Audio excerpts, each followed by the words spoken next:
Assalamualaikum warahmatullahi wabarakatuh. Di video ini saya akan menjelaskan tentang sifat koligatif larutan. Saja yang pertama, apa itu sifat koligatif larutan? Larutan adalah campuran homogen antara zat terlarut dan pelarut.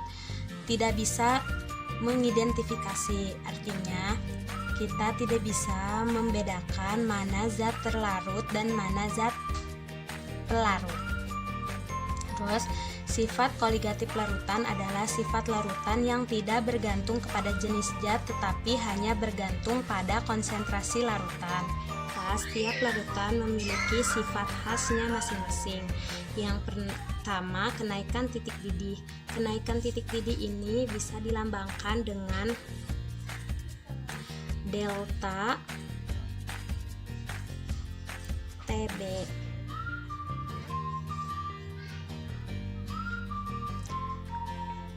Yang kedua, penurunan titik beku dilambangkan delta V. Yang ketiga, penurunan tekanan uap yaitu delta P. Dan yang terakhir, tekanan osmotik yang dilambangkan I.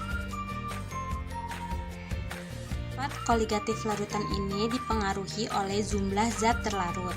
Jika jumlah zat partikel terlarut tinggi, maka sifat koligatifnya akan semakin besar. Jumlah zat terlarut ternyata secara matematis bisa dihitung. Yang pertama, molaritas, yaitu lambangnya M besar. Rumusnya M sama dengan massa zat terlarut dikali 1000 per mR zat terlarut dikali V larutan. mR ini massa molekul relatif. Terus yang kedua, molalitas, lambangnya M kecil.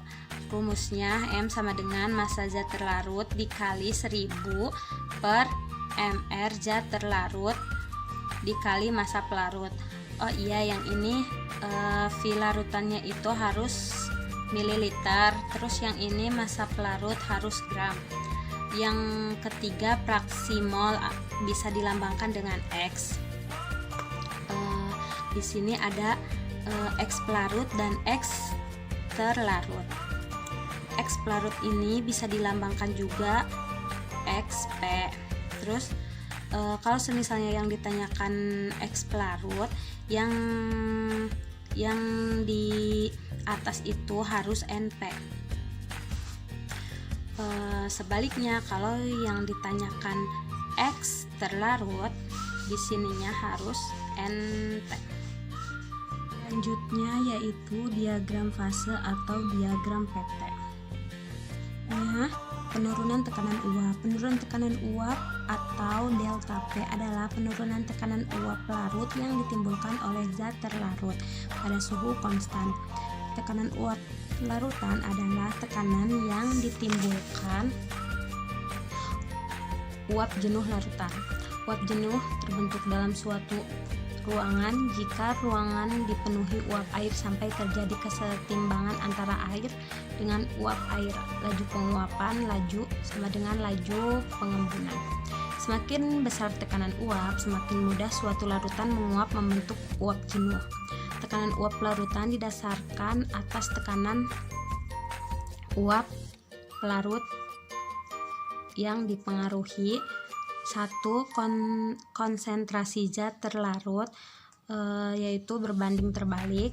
Yang kedua, gaya tarik menarik antar partikel berbanding terbalik. Yang ketiga, suhu dan energi kinetik molekul berbanding lurus. Hukum Raoult menjelaskan bahwa fraksi mol pelarut mempengaruhi tekanan uap larutan. Rumusnya P lar sama dengan XP dikali PO. P lar itu tekanan uap larutan, XP itu fraksi mol pelarut, dan PO itu tekanan uap larut murni.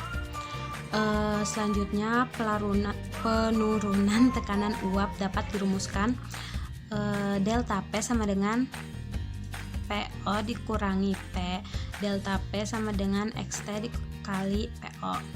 Bisa kalian lihat, ini ada contoh soalnya, baca ya.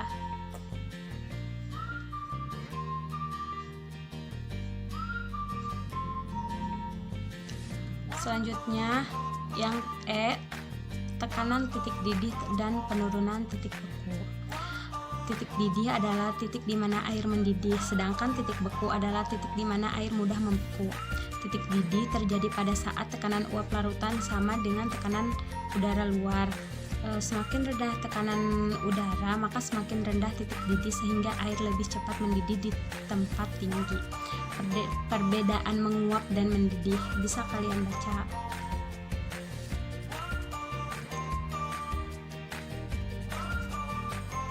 Air memiliki titik didih normal 100 derajat Celcius karena pada suhu tersebut tekanan uap air sama dengan 760 mmHg atau 1 atm tekanan udara di permukaan laut.